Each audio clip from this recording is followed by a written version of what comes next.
വെക്കുക. അപ്പോൾ അത് നുറുക്കുക, വീണ്ടും തിരിച്ച് കെട്ടി തെറുക്കുക എന്ന് പറയുന്നത്. തെറുത്തങ്ങ് എടുത്തിട്ട് ഒരു കെട്ടിട്ട് വെക്കുക. 2 കുടംപുളി ഇട്ട് ആ വെള്ളം നല്ലപോലെ തിളച്ച് വരുമ്പം നമ്മുടെ കെട്ടി വെച്ച് താളേൻ്റെ അകത്തോട്ടിട്ട് തേങ്ങാരപ്പ് ചേർക്കുക. തേങ്ങാരപ്പിൻ്റെ അകത്ത് ഉള്ളി, വെളുത്തുള്ളി, തേങ്ങ, ഉപ്പ്, കാന്താരി മുളക്, ഇങ്ങനെ കുറച്ച് ഐറ്റംസേ ഉള്ളൂ. അത് അരച്ച് ഇതിന് മുകളിലിട്ട് വെച്ചേക്കുക. എന്നിട്ട് മൂടി വെക്കുക. ആവി കയറി കഴിയുമ്പോൾ ഒന്ന് പൊക്കി ഇളക്കല്ലേ, ഇളക്കിയാൽ കെട്ടഴിഞ്ഞു പോകും. പാത്രം വെച്ച് കിടുക്കെന്നാക്കുക. ഒന്നര മുടി വെക്കുക. അങ്ങനെ വെള്ളം പറ്റുന്നിടം വരെ 2-3 വട്ടം ചെയ്യുമ്പോഴത്തേനും ഈ ഉണ്ടയിലോട്ട് നമ്മുടെ അരപ്പങ്ങ പിടിച്ച് വെന്ത് സെറ്റപ്പായിട്ടിരിക്കും. അത് വെച്ചിരുന്ന് പിറ്റേ ദിവസം കഴിച്ചാലും മതി. അപ്പോഴത്തേനും ടേസ്റ്റ് കൂടും.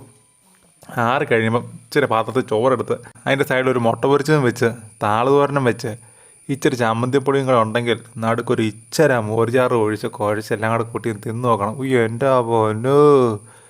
ഇന്നത്തെ പച്ചക്കറിയുടെ വില വെച്ചിട്ട് പഴയ പല കറികളും തിരിച്ചു വരുന്നൊരു അവസരമാണ് ഗൈസ് വീട്ടിലുള്ളത്. റബ്ബറില വെച്ച് വരെ കറിയും കൊണ്ട് വരും. Wait and see. ഇന്നാ ഒരു നിങ്ങൾക്ക് വാ വിളിച്ചേ.